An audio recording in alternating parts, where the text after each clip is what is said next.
Hello everyone, I am Alejandro from La Mesa, and today I'm going to teach you how to play Takyon.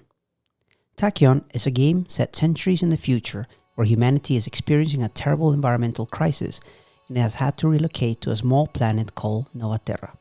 In this new home, the temporal agency has developed a method of time travel that could prevent the destruction of the blue planet.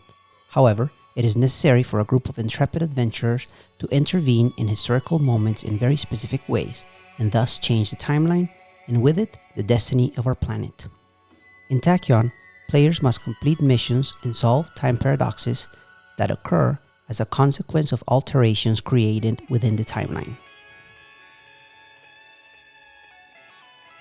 Preparing a game of Takyon is quite easy. First, you must place the game board in the center and within reach of all players. Each player chooses a color and receives an individual player board, a time machine, a time agent, 5 tachyons, and a score marker. This marker is placed at the 0 space in the score track. Techs are the most abundant tokens in the game and must be separated into 3 categories. Future techs, blue icon with a propeller, go in a pile next to Nova Terra, and 3 of them are placed in the corresponding spaces in this section, faced up. Environmental techs, green icon with a leaf, go in a pile in the center of the board in the Antarctic section. The remaining techs with multiple icons are the technology tokens, and they are placed face down next to the game board. After shuffling them, they are used to fill the 3 spaces in the center of each continental section of the board face up. Mission cards are shuffled and placed face down in the mission console section. The red token is placed in the first space in the minor paradox counter in the paradox agency section. The 3 time markers shaped like cogwheels are placed from biggest to smallest in the symbol for summer, the environmental crisis era, and the number 12 in the mission markers at the center of the board respectively. Anomaly cards are shuffled and the deck is divided into 2 piles. Both piles are set apart with enough space to place 4 face-up cards between them. This is the action market. The market is shaped like a time belt that moves every time the seasonal market does and in the same direction. For each change of season, a card is returned to a pile moving in the same direction, while the rest of the cards slide to cover the space and a new card is drawn from the corresponding pile.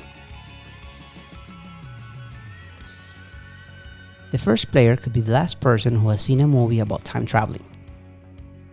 Starting with this person and in turn order, each player will take 2 mission cards, choose one to keep and discard the other one.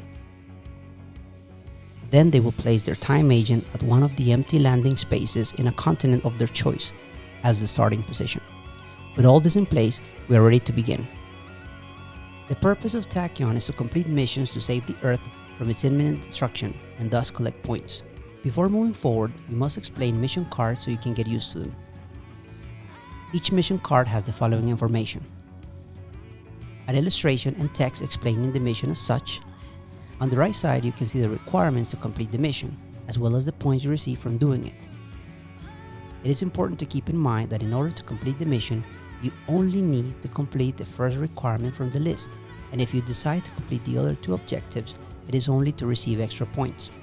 This aspect creates a balance between the length of the game and the amount of points you need to win, since Takyon ends once a total of 12 missions have been completed amongst all players. The requirements to complete a mission describe what type of technology you need and in which era you must gather such technology. For example, a military tech that was captured during the medieval era. Those same symbols can be found on your individual player board to make it easier to track the eras in which each one of them was captured. On the left side, you will find the requirements for the second part of the missions. This means that completing a mission not only requires for you to find these technologies during very specific moments in history, but also to deliver them during the times and places the card specifies. For example, in Africa, in the summer, during the prehistoric era. Once the mission is complete, you must keep the card in your play era, since these cards may award points for you at the end of the game. During their turn, a player does 2 things: move their time machine and perform a game action. A player must move their time machine and it cannot remain in the same place where it already was. Upon reaching a new space, the player will carry out the corresponding action and their turn will end. There are 7 different actions that you can carry out during your turn. Let's start describing the warp actions, since these actions allow you to manipulate time and space. It is important to keep in mind that these 3 action spaces have landing pads that allow for one player to occupy them at the time.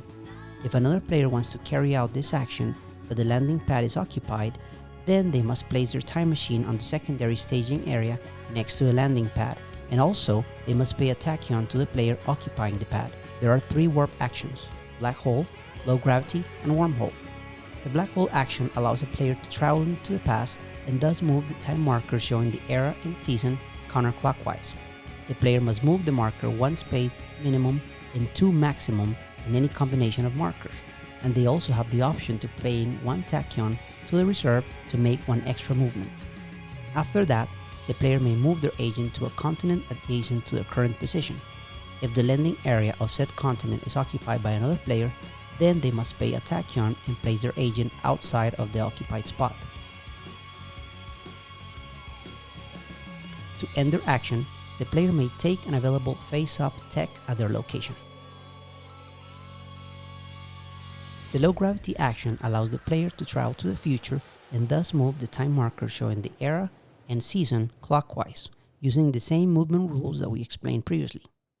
The player also has the choice to move their time agent to an adjacent continent, pay a tachyon if necessary, and collect an available face-up tech token. When using these 2 actions that allow you to travel to the past and the future, it is important to know that there is a point called the temporal edge that is located between the prehistoric and the environmental crisis era. To cross this point in any direction, a player must pay 2 tachyons in order to have enough energy to make the jump. The wormhole action allows a player to move their time agent through space but not through time. Thus, the player must place their agent in any continent they wish to do so, but respecting the landing rules that we already explained, and paying a tachyon when necessary to other players. To end their action, the player may take an available face-up tech token at their location. The Antarctic is located in the center of the board, and therefore it is considered to be adjacent to all other continents for movement purposes. In order to take a tech from this location, a player must pay a tachyon, and when discarded, environmental techs always come back to this pile. The Nova Terra action forces all time machines to come back to the current era and allows players to acquire future techs. When a player places their time machine on this action, all other time machines are pulled into the time stream and placed on Nova Terra, and then in turn order, starting with the player who chose the action, players may purchase a future tech by paying the value marked from left to right on the corresponding space. Acquiring a future tech is optional. After everyone has had the chance to buy, the spaces are filled once again from right to left using the remaining future techs available. The Time Museum action allows a player to sell a tech token according to the prices printed on the table, or alternatively, to receive a tachyon from the museum in exchange from nothing more than their boring time traveling stories. In addition to that, a player may also buy a single tech they need to complete a secondary requirement of a mission. The player must reveal the mission card and place on it the value in tachyons of the tech they need, according to the prices on the table. These tachyons are discarded when the mission is complete. Future techs are not available for purchase in this manner.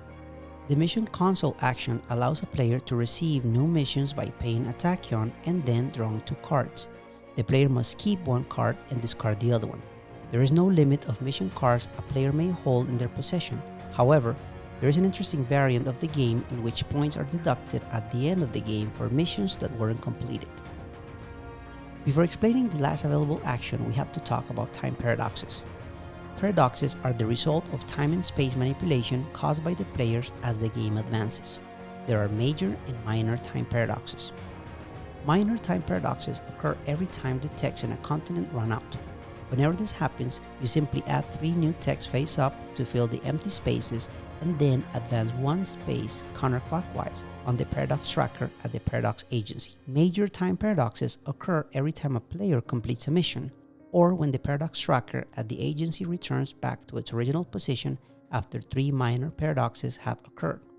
If either of these 2 things happen, The player must then make a roll using the quantum probability dice, and according to the roll, place a paradox token at the respective continent. If the result is a 6, then the player advances one space on the paradox tracker at the agency. If a continent receives its first paradox token, a minor blockage occurs. This means that the available tech tokens at this location are turned face down, and also each agent who is at the continent at that moment must move to an adjacent location. The continent is considered blocked temporarily, and players may not land here, nor take tokens from this location until the paradox is solved. If a continent receives its second paradox token, a major blockage occurs. In this case, the continent is blocked for the rest of the game, which means that missions cannot be completed here, nor can tokens be taken from this location anymore. A major blockage cannot be eliminated, with the exception of using an anomaly card that specifically allows it. The paradox agency action is the last action available to players. In this phase, you must pay Takyons to the reserve in order to remove a paradox token from a continent with a minor blockage, and thus receive 2 victory points for solving the paradox. After this happens, the tech tokens in the continent are returned to their face-up position, and the area is once again considered to be open for players to land on it. In addition to these actions, a player may purchase or play an anomaly card during their turn, but they may never do both things. These cards are available at the action market. The space left behind by cards that are purchased is refilled by a card taken from the closest pile. The value of this card is printed right below their name on the top. The game continues in this manner by turns until one of these 3 things happen, thus triggering the end of the game. 1. 3 continents have a major blockage. In this case, all players lose the game. 2. All continents have at least 1 paradox token on it. In this case, all players also lose the game. 3. Players have completed a total of 12 missions. In this case, the game ends at the end of the active player's turn.